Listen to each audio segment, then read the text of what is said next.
Hello, and welcome to today's webinar, eCommerce Indirect Tax Solutions Without Complexity. I'm Kelly Miranda, and I will be facilitating today's session. Today's presenters are Product Managers Fionn O'Shea and Ito O'Sullivan, and Geordie Solwasser, Director of Tax Research. Please direct your questions to the Q&A tool on the bottom right of the screen, and we will address them as time permits. I will now hand you over to our presenters.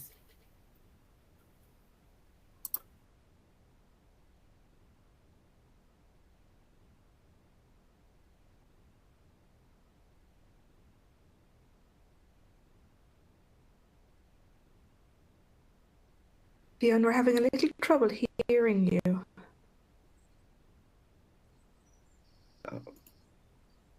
Apologies. Can you hear me okay now? Okay. Yeah. Hearing is important. Brilliant. Thank you, Ita. Good morning, everyone. Apologies for that, but welcome to our webinar and thank you for joining us this morning. Today, we're going to spend the next bit of time. We're going to kick it off with a look at the indirect tax trends and really the impact of the e-commerce business with our tax expert, Geordie Solwasser. We're going to then move into, I'm going to lead a very quick couple of minute session on just the e-commerce market and the key trends we're seeing across e-commerce. We're going to wrap it up then with a look at the characteristics of the different types of e-commerce businesses and the challenges they face and the solutions that are available to automate and manage that tax burden. We'll then have 10 to 15 minutes, hopefully at the end, for Q&A. So as Kelly said, please do add your questions in the Q&A and we'll hopefully get to them today. Thank you. I will pass it over to you, Geordie. Thank you very much, Fionn. Hello, everyone. Thanks for the invitation. Happy to be here today with you guys. As Fionn just introduced, so I'm planning just to walk you through the last developments in taxation for e-commerce. I will try first to set up the scene for those that are not so familiar with the e-commerce taxation, and then I will move forward to what the challenges are for any e-commerce trader, and then I will end my part of the webinar just highlighting some of the trends that we see today in the international tax field. But first, as I said, I just want to set a bit the scene, and I would like to start with highlighting the OECD work that have been doing for the last years. A great job putting all the countries in the world together and align in some tax principles.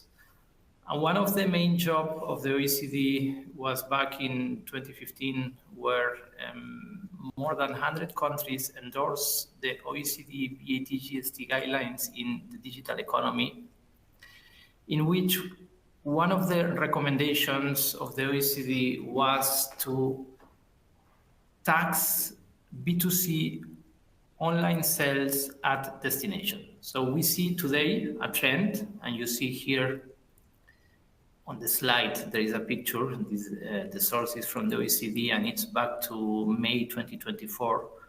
So that more than 100 countries have today implemented the B2C rules for online sales, which means that B2B cross-border transactions in the world of e-commerce are taxed at destination. This means where the customer resides. Back in 2024, we saw that 30 countries were also considering to implement the rules. Today, so these 30 countries probably have already implemented. And now I can say that we are currently working in the Philippines. So in next month, on the 1st of June, Philippines will introduce B2C rules for e-commerce sales in the sense that tax VAT will need to apply in the Philippines. So this is the next country that we are seeing, but actually we don't see new countries as a new trend. So this is, as usual, countries are implementing these rules today. And not only for digital services, but we also see a trend that is growing. For instance, these B2C rules I was just referring now are also applicable to what we know as remote services that try to broaden the scope of the definition of digital services. We see, for instance, Singapore back in 2023 and Norway also implemented B2C rules for remote services. Remote services are defined as those that are supplied digitally or non-digitally and that can be supplied remotely, and that the recipient, doesn't have to be present where the supply takes place. For instance, in this definition, professional services would also fall in the scope of remote services. And again, the scope of taxation and destination doesn't stop on services. It also developed to physical goods. We see many jurisdictions where they had an exemption on VAT when importing goods for low-value goods, that they are removing this exemption because it caused VAT fraud. And also there was a distortion of competition between domestic sales and non-resident sellers, whereas domestic sellers had to charge VAT and non-residents didn't have to charge VAT. So this was a distortion of competition. That's why some countries are removing this exemption on the VAT on importation of goods. At the same time, are making sellers, e-sellers, so e-commerce sellers, or marketplaces liable for the VAT to be charged on these low-value goods. I will explain later the challenges of this. For instance, last country we have implemented in our solution has been Switzerland. Switzerland has implemented rules for low-value goods as of 1st of September 2025. And then again, I would also like to highlight what's happening in the EU, in the European Union. The B2C rules were implemented many years ago, and the European Union has in place a simplified collection scheme that is called the One-Stop Shop, OSS. Digital services in the EU has a specific definition. However, live virtual events was not in scope of the digital services. There was also a bit of interpretation where these live virtual events had to be taxed. There were some ECJ judgments. However, as of 1st of January 2025, rules are much more clear, whereby they state that live virtual events have to be taxed where the customer resides. And for these, sellers can also use the simplified collection mechanism, the OSS, for these transactions. So we see that countries are implementing this special scheme in order to collect VAT. And once they have in place these special schemes, they are also broadening the scope of these schemes to other transactions, not only to digital services, but we see remote services, low-value goods, and even live virtual events in the European Union. And this doesn't stop here. If we move to the next slide, we see that also the OECD recommended to the international community that online platforms, what we know as marketplaces, should be the ones to collect VAT when facilitating online transactions. So we see a trend today that marketplaces are being considered to be the deemed sellers only from an indirect tax perspective when they facilitate either the sale of digital services or even when they facilitate the sale of physical goods. Physical goods, it's an area that sometimes is a bit more difficult because, of course, there is a movement of these goods from one country to another country. Most of the times, of course, customs authorities are also involved. So marketplaces really need to put in place very robust process where they collect valid data, since this data will allow marketplaces to assess whether the marketplace is liable or not, and if it's liable, where is the tax country, what are the tax rules to apply, etc., as I will also explain in my next slide. So before I was just referring to D2C, direct to consumers, but we also have what we call, and what Ita will refer later in the presentation, as a three sales party transactions. So we have the merchant, we have the marketplace, and the final consumer. The sale goes through the marketplace, and here is when the marketplace is involved in this transaction, this is where the OECD recommended that these marketplaces will need to be the ones to collect the VAT. And again, more than 100 jurisdictions have endorsed these OECD guidelines also in the role of digital platforms in the collection of VAT GST. And this, of course, it's an extra burden for marketplaces in order to be compliant, because again, they really need to have a good process in the collection of data, because at the end of the day, only based on this data, they will be able to assess the correct tax.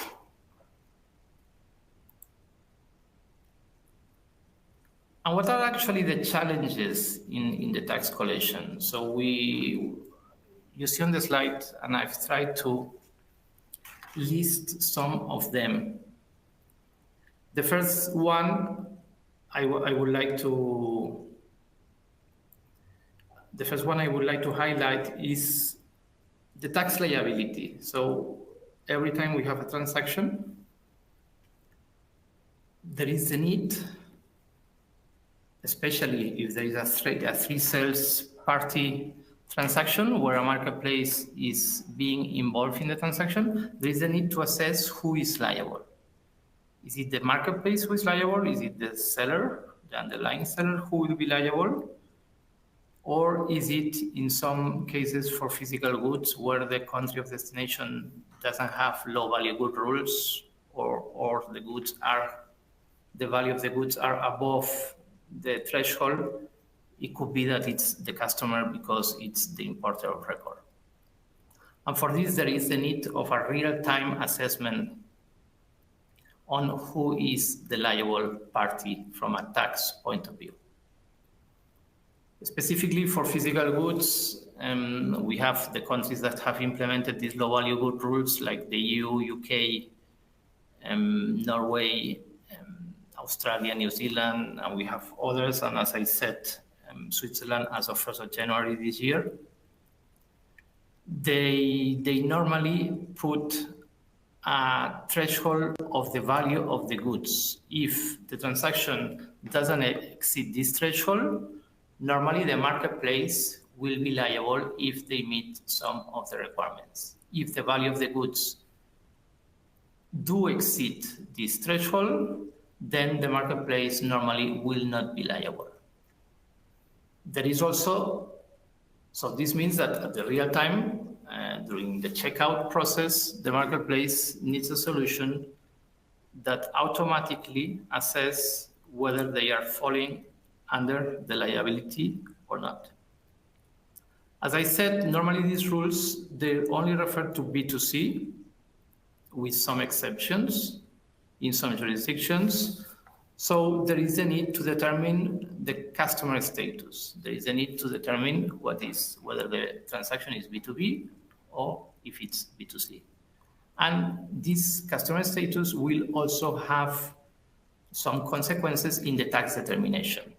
As a general rule, B2B transactions trigger reverse charge mechanism, and B2C transactions, normally the seller or the marketplace will be liable and will have to charge VAT at the checkout. Also, these B2C rules, the tax country is where the recipient resides. And for this, there is the need for a solution able to determine the customer location at the time of checkout. Where is the recipient established that the liable party can know which tax rules to apply. For this, we normally need to collect pieces of evidence, like the IP address or the billing address or the payment method, etc., that helps us to determine where the customer is located. But again, this needs to happen real time because we are in the e-commerce area, and as you know, if you cause friction during the checkout, normally the customer will drop the purchase and will go to another seller. So, and in order to make this assessment, it's necessary to have a solution real time and that able during the checkout to digest all the information we are receiving and make decisions real time. Then tax calculation. So for B2C rules, we are saying that the tax country is a destination. So we will need to know what are the tax rules applicable at destination, what is the tax rate that we need to apply. Also, there is a need for an FX rate management. We see in e-commerce that most of the times sellers are dealing with foreign currencies. So there is a need for a solution able to convert these foreign currencies into local currencies from an invoicing perspective, also from a reporting perspective and filing perspective. And also in order to calculate or to assess who is liable. I mentioned before that normally, specifically for low value goods, jurisdictions are setting some thresholds below which the marketplace or the seller will be liable, and above those, the marketplace or seller will not be liable.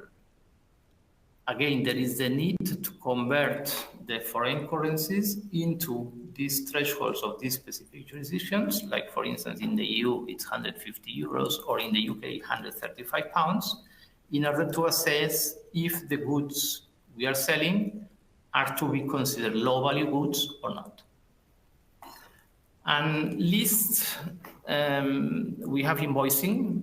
And of course, in the e-commerce world, we have the need also to issue documentation of the sale.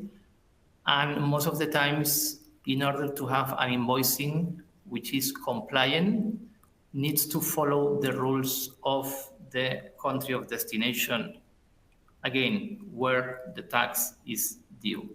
And for this, there is a need to know all these legislations at destination. So one of the main challenges also is to collect these different legislations, and not only to collect these different legislations, but also to maintain these legislations, because we also see that legislations are changing rapidly.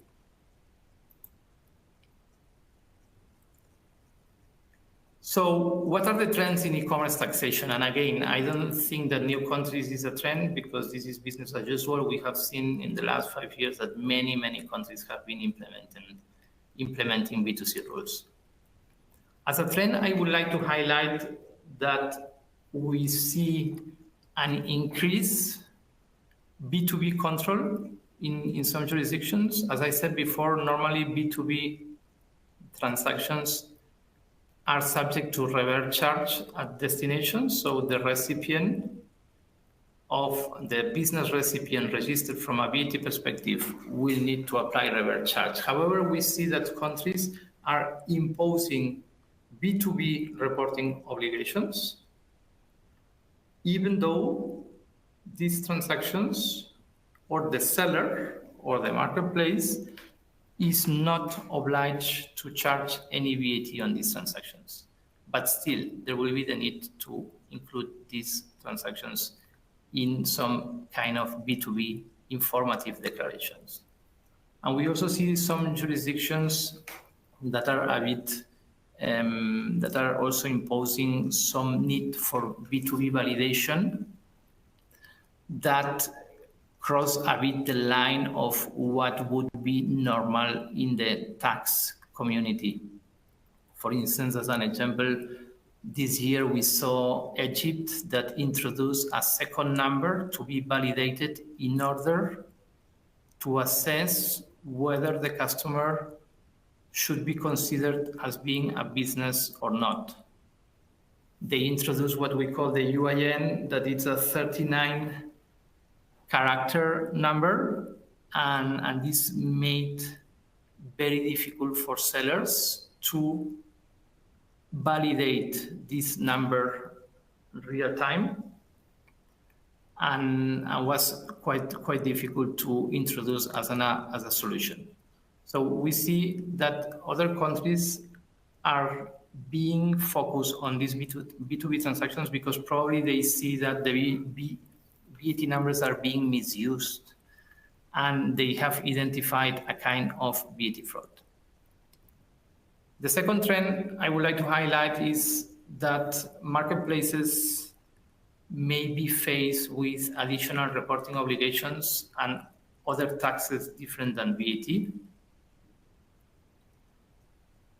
Reporting obligations mainly focus on the sharing of information. Again, the OECD, in the recommendation to make online platforms liable for VAT, they also recommended that online platforms could be a source of data. For instance, in the EU, we have tax 7. In the UK, we also have some reporting obligations.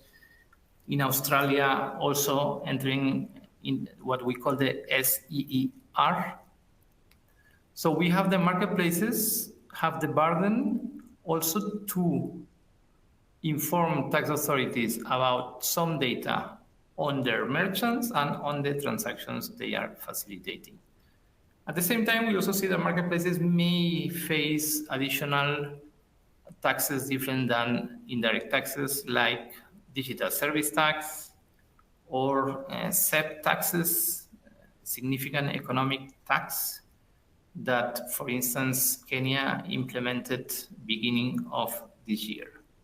We also have additional taxes like the streaming taxes, and this needs a very close analysis on a country by country in order to know whether the marketplaces are liable or the merchants are liable, and if the transactions fall in the scope of these taxes.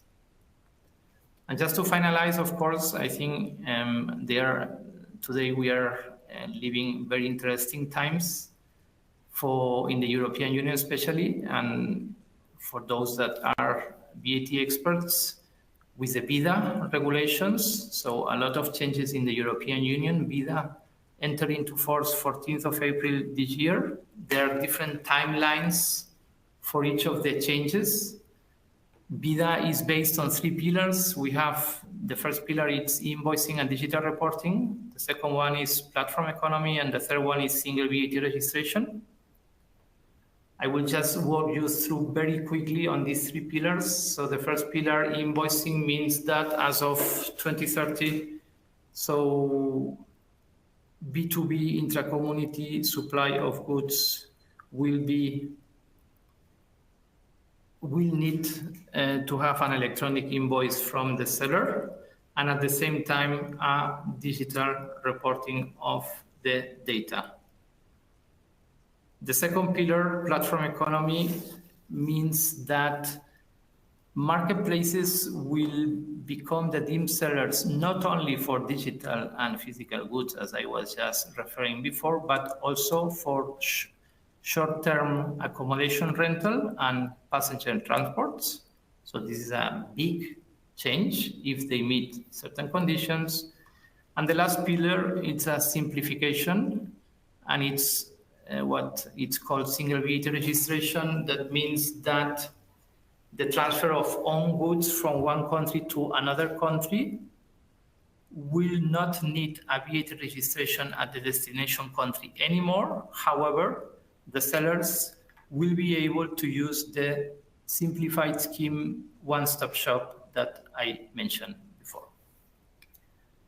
And with this, this is everything I wanted to cover, and I give the floor to Fionn.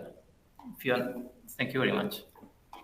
That was great. Thank you very much, Jordi. And yeah, in a later section, we'll layer on top of those tax challenges with a session where we look at the characteristics of your e-commerce business, how it impacts those challenges you face, and more importantly, the solutions that are available. But thank you, Jordi.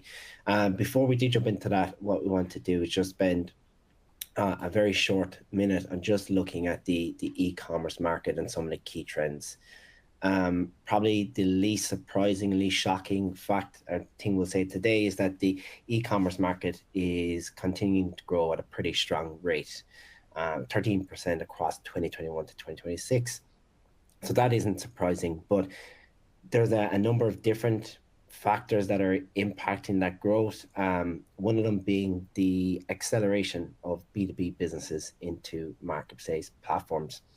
What we're also seeing is e-commerce businesses are leveraging the freedom of e-commerce to expand into new markets.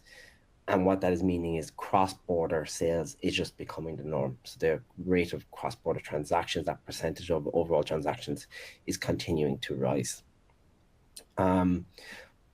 One of the other interesting trends that we're identifying is the expansion of the traditional retail-based companies into e-commerce and becoming an omnichannel business. We're seeing that at a quick rate, and it's probably illuminated when we look at the top 25 fastest growing businesses over the last 5 years. That's now 30% of those are omnichannel businesses. So we're seeing that those business type expand and leverage e-commerce for growth. You know, the other side of that graph is 70% of the fastest growing businesses are pure play, digital, born and built online, and selling purely online to their customers. So some just key trends that we're seeing in the market, but I think with this audience, a lot of you know more this e-commerce industry quite well. What we're going to move on to is just the different, as I mentioned, characteristic of e-commerce types of business and how your characteristics will actually impact the indirect tax complexity you face. It's not a one size fits all, and these key characteristics will impact the challenges you face, which will then evolve into the requirements. So being able to identify them early on positions you with the knowledge of which challenge you're going to face, and then the ability to develop your tax strategy to address them early on so that you can expand into market with confidence and without indirect tax being a blocker, which is really the goal. So looking at some of the key characteristics, beginning is your e-commerce model. Are you a pure play e-commerce business omni-channel, or have you set up a marketplace platform? This has a huge impact. Omni-channel, they're in that unique position where they need to juggle the indirect tax complexity of their online sales with their in-store sales. Marketplaces, Jordi touched on there, they face platform-specific indirect tax obligations in area like the liability determinations of the three-party sales, who's liable for the tax in that transaction, and it varies across region. The other area is who you sell to. B2B businesses face additional obligations on their B2B transactions. For buyers, outside of the US, we've got fast GST validation obligations. For sales within the US, have the exemption certificate, so capturing and managing the exemptions. The other part is what type of products you sell. If you're a physical goods seller, you're likely managing hundreds, if not thousands, of different product codes. Digital goods, on the other hand, don't have that same product code and tax calculation complexity. Where we see it is in the tax determination. So determining the location of your buyer compliantly and accurately can be tricky. Another area is your system architecture. Generally, all types of e-commerce businesses have at least one homegrown e-commerce platform, have an e-commerce, so their own homegrown e-commerce platform.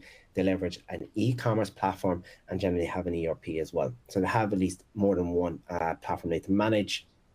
And again, managing your tax holistically across all those platforms can be a challenge in itself. The last piece is the market you sell into. And just touch on there that growth of cross-border selling.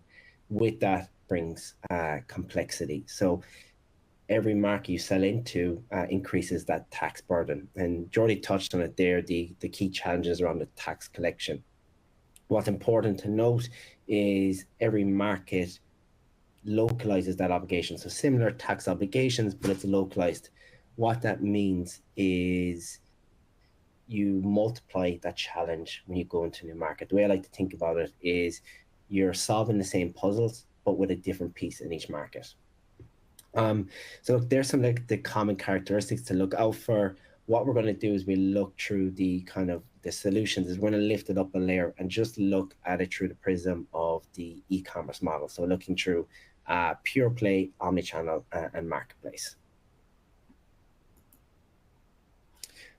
Perfect. So let's start with the pure play e-commerce business. These, as I said, born and built entirely online. These businesses aren't tied down by the physical presence. And in fact, even if you're a digital good business, you're not even hindered by the logistic challenges. So what that means is that freedom means that they can scale into new markets quite quickly. Sometimes overnight they can launch, go live in new markets. But with that comes tax complexity. As we mentioned, as you expand into new markets, it opens the doors to dozens of additional tax obligations. What we also identified with pure plays, the tax operations tend to be lean by design. When we combine that with the global compliance, what we tend to see is a smallish tax team that is then tasked with maintaining indirect tax compliance for a growing global footprint. And the other kind of key area we should identify is the importance of the checkout. I don't think it can be overstated, and particularly with pure play businesses. All the business does is optimize to get to the customer to that checkout point. It's the point of the sale, and that's what feeds the business. Where we see the challenge is this is also the point where indirect compliance, compliance with indirect tax challenges also must occur. And an e-commerce business has a lot of different tasks they need to do at this time, whether it's validating the VAT GST IDs, applying tax determination, calculating the applicable tax rates.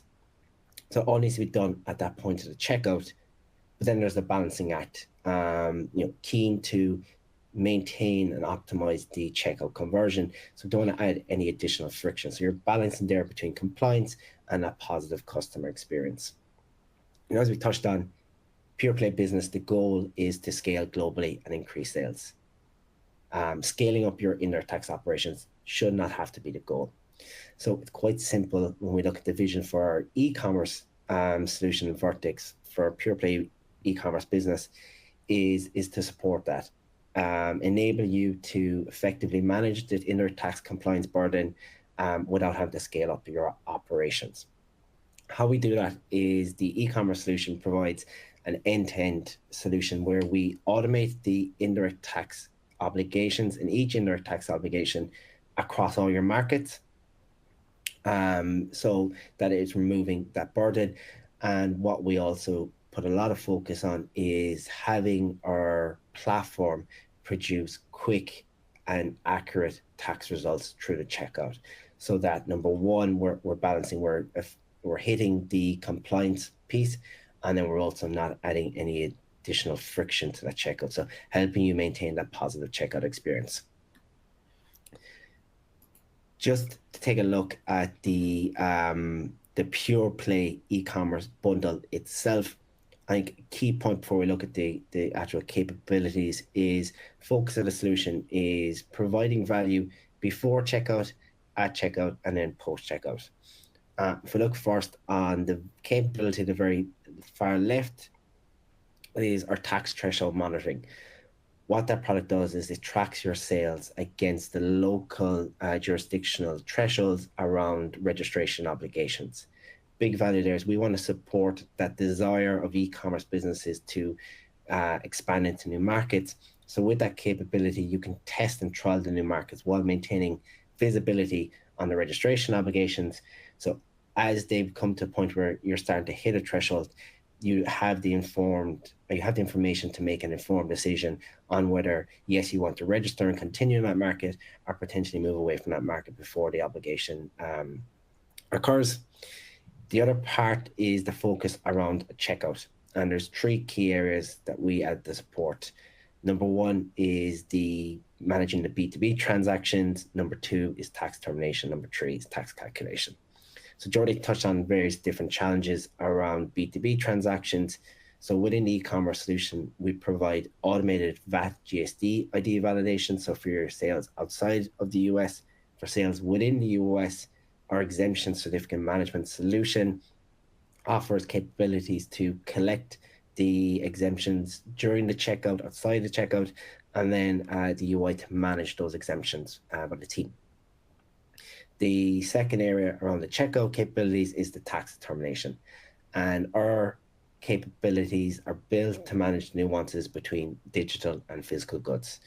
So when it comes to digital, our customer location determination tool manages that obligation Jordi talked about identifying the location of the buyer through location evidence. So it automates, it pulls in the location evidence, it automates the calculation of what is the correct tax jurisdiction, so you can accurately comply with digital good tax determination rules. On the other hand, our address cleansing and lat long location determination tools provide you with a real accurate address, which then pushes through to a more accurate tax determination on your physical good sales. The final area, and which is core and at the foundation of this solution, is our O-Series tax engine. This is providing the tax calculation support. What we have here is a very sophisticated tax engine that has all the up-to-date tax content, but it also has the capabilities around the configuration, tax categorization, and taxability mapping, so that we can provide accurate tax calculation on your sales, whether it's digital, physical, and no matter how complex the use cases you're looking to solve for, accurate tax calculation is applied there. The final bit, just looking at the compliance piece, we have our Invoice IQ product, which is automating the creation of compliant invoices and credit notes for your sales and refunds, producing accurate tax documents that can be presented in an audit to demonstrate compliance in that audit. We also have a range of reporting capabilities. So we have the transaction report, which includes all the information around the transaction that you can present in a report, in an audit again, to demonstrate compliance.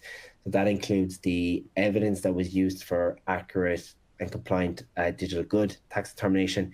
It also includes links to the invoice documents and the credit notes. The final piece is just around the compliance, and we have different solutions to tailor to the needs. So for VAT, GST, and sales and use tax, we offer a combination of software to automate the filing preparation, or alternatively, you can leverage services that outsource the payment, the filing and the payment of the tax in the jurisdiction. Finally, just jumping through to omnichannel, and what we see with omnichannel is they have that kind of different position to the other e-commerce types, in that they're not only managing the complexity of their online sales, they also need to manage the complexity of their physical in-store sales. What we see is that they actually have a higher level of complexity with this, and three key areas where we see that. The first is tax calculation. So what we see is the tax calculation complexity of their in-store sales is brought across on top of their online sales. The in-store sales can be quite complex. In the US, a bar of chocolate in some states can be taxed differently if it was sold in the counter versus in the vending machine. We also see the emergence of new scenarios for omnichannel business, where it's buy online and pick up in store, which adds another level of complexity on top. The other area is system landscape. As I mentioned, e-commerce, all types generally tend to have one homegrown, one e-commerce platform and an ERP. what we see with omnichannel is that architecture is a lot more complex. So there's more applications and systems that they need to manage. The final is the breadth of obligations.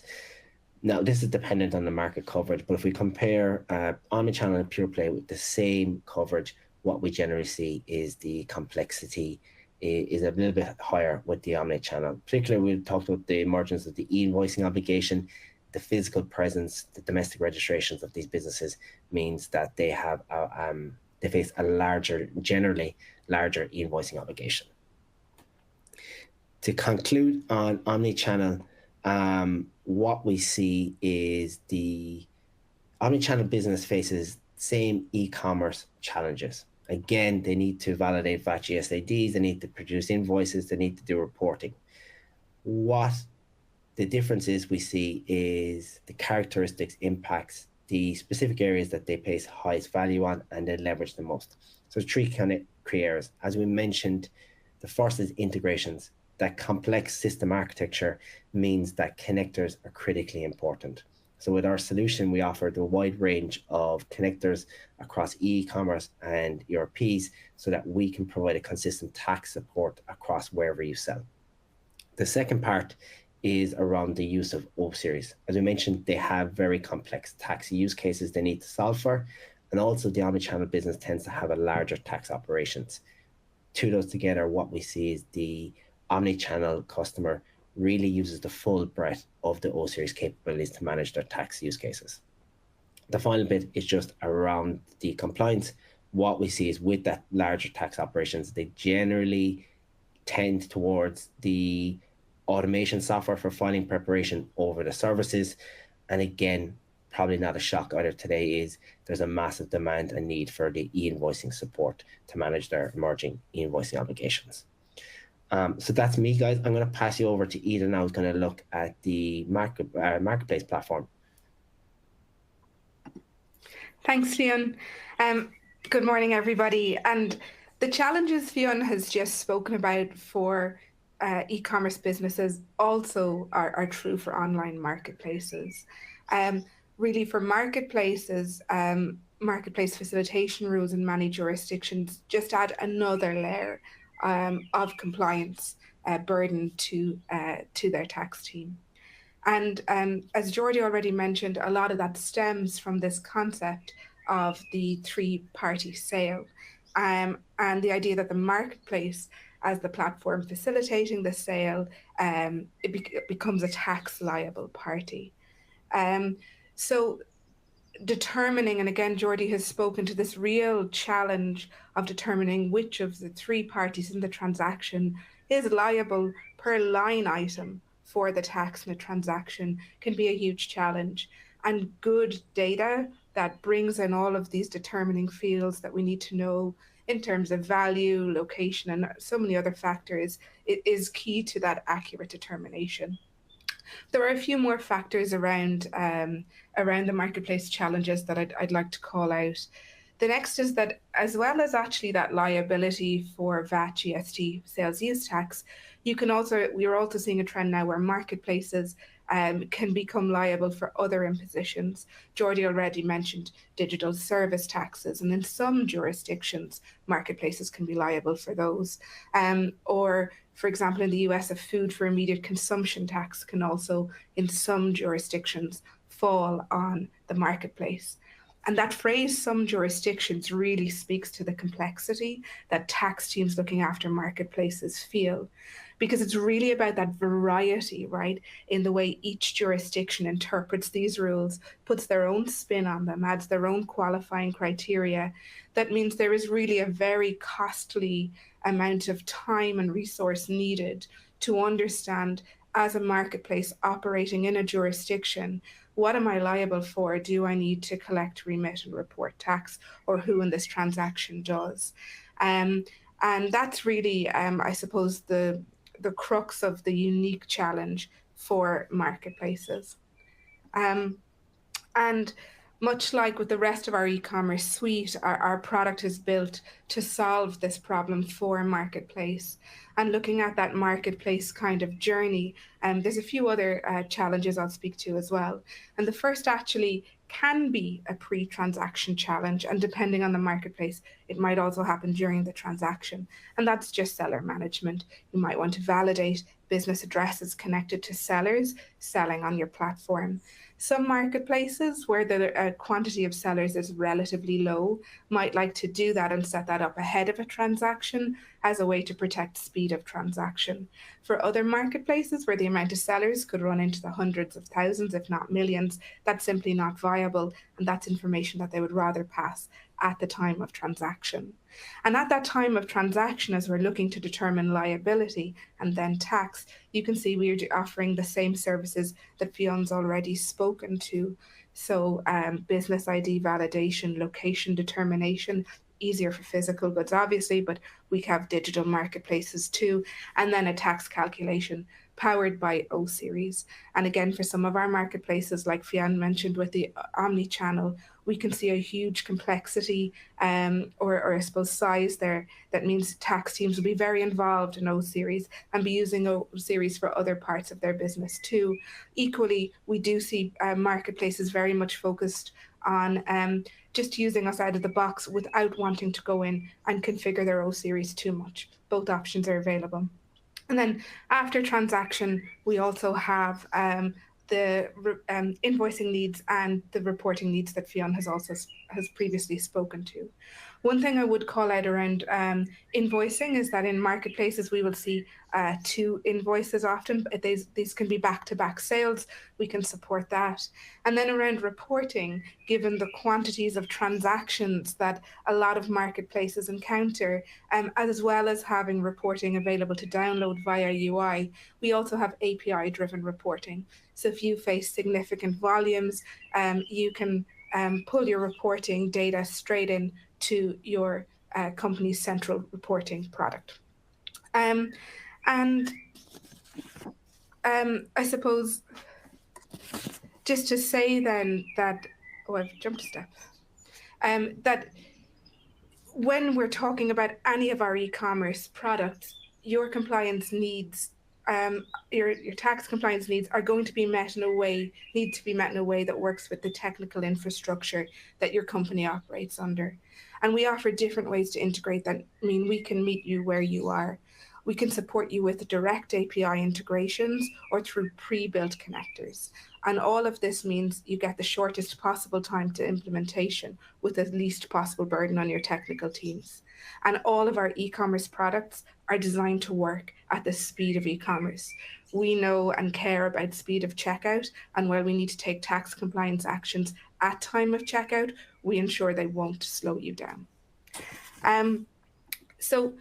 I suppose to wrap up before we head to Q&A, and there's still time to type some Q&A questions, Jordi has really described for you a regulatory landscape that's characterized by complexity, continuous change, and per jurisdictional nuance. And Fiona and I have shown the challenges that those regulatory requirements bring to all types of e-commerce business, and how our suite of products are designed for e-commerce to work at the speed of e-commerce to solve those challenges for you. We're really grateful for your time today. We appreciate you're busy, and we'll now open the floor for any questions. Thanks, Ida. Just looking through the Q&A there, I think one come in just a moment ago. Great to see you enjoyed the presentation. Wondering if this will be recorded and sent afterwards. Yes, it will. We'll share that recording. Also, I'd advise myself, I'm going to speak for Ita and Jordi. We're happy to speak with anyone. So if there's a particular area that you want to have a conversation about or a discussion about your e-commerce business and how it impacts, please do reach out. We can include our email addresses in the communication as well afterwards. So we'd only be delighted to speak with you guys. So anyone who feels that that would make sense for them, please do reach out. Looking through the Q&A is going to pull up a few. I think, as Kelly said, any questions we haven't got to today, guys, we will follow up on. We have a question here: is what would be the impact of the most recent EU proposal in the area of importation of low-value goods in the EU? Jordi, I think that's one maybe for you. Thank you, Fionn, and thanks for the question.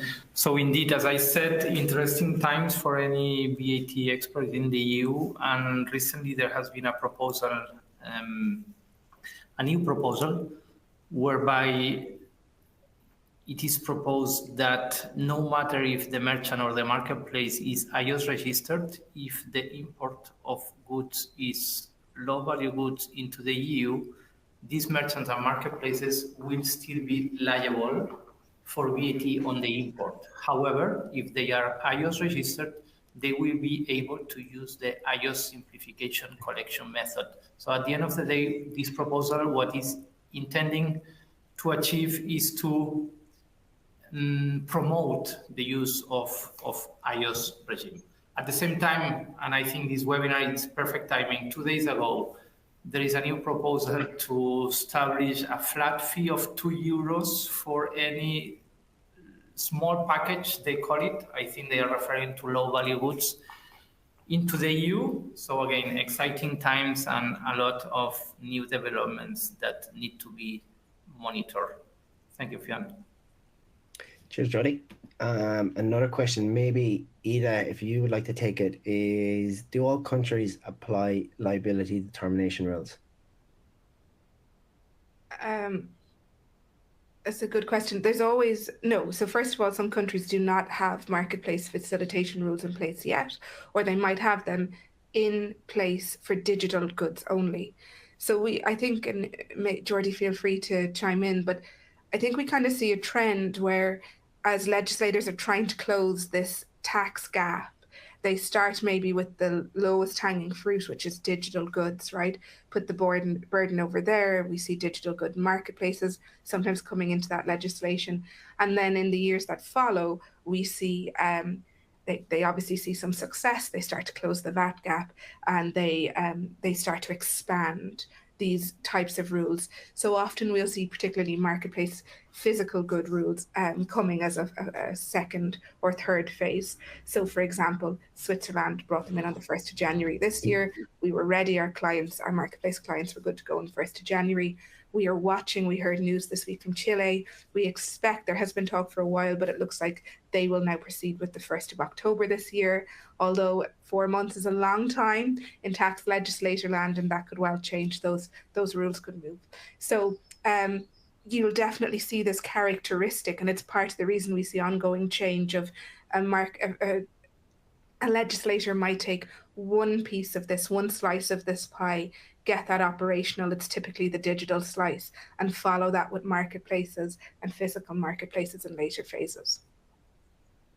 Yeah, brilliant. I think as well, they're not all in there at the moment, but what I've noticed, and you probably know more in Jordi, is they roll out at different times, but then they roll out different rules. So it's not the same variables and the same logic that is used in that liability determination. You know, EU is different to Switzerland, is different to Norway, which is a common theme in tax that I've grown to know.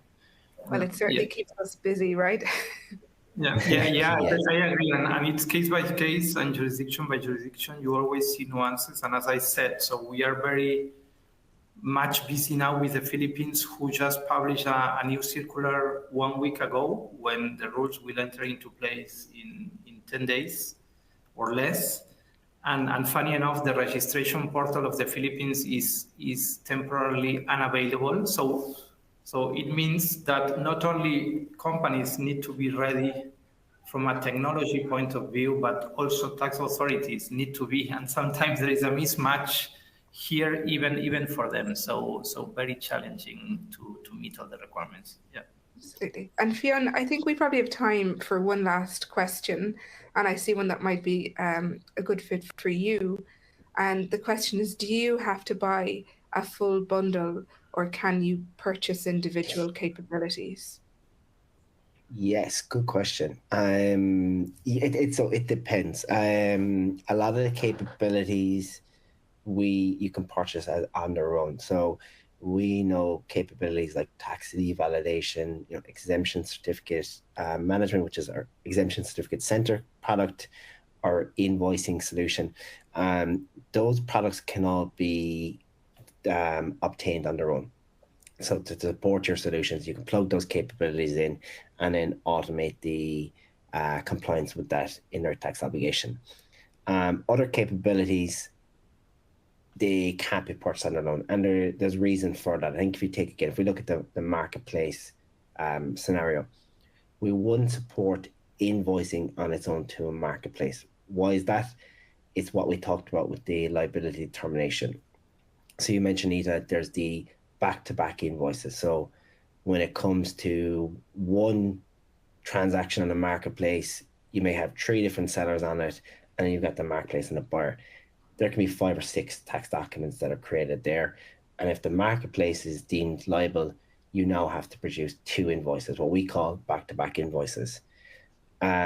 Now, to be able to make that determination, what you need is that liability determination occurring earlier. So at the time of that tax determination, you need to determine who's liable for that to determine whether you need to produce the back-to-back invoices. So there's a linkage there and a dependency to be able to do it compliantly. So therefore, with the marketplace bundle, we generally say the invoicing and the liability determination, they work together to kind of provide that full end-to-end automation. Where it's possible and where it makes sense that we can provide capabilities that can operate on their own, like VAT GST ID validation, we will do that. And then there's the option as well at the bundle. So it depends on what you're looking to do and what challenges you're looking to resolve. And again, I'm going to say it one last time. If you do would like a discussion with us as we can bring this to an end, please do reach out. We're just more than happy to talk to people. It's learning for us, and hopefully we can share some things with you too. I think we're getting to the end. Do we want to pick another question, or do we want to wrap it up there, Kelly, and address the remaining questions with a follow-up? Yeah, I think we've had a lot of people asking if the recording will be available afterwards. You will receive the recording following it, so you can look back, and if there's any questions after, you can come back. But yeah, I think that was great. Thank you all for a fantastic presentation. Thank you for everybody who's attended. That concludes today's webinar. So any other questions that we haven't answered today have been collected, and we'll follow up via email. So on behalf of our presenters and Vertex, we'd like to thank you for your time today, and enjoy the rest of your day. Thank you all. Thank you. Thank you. Thank you.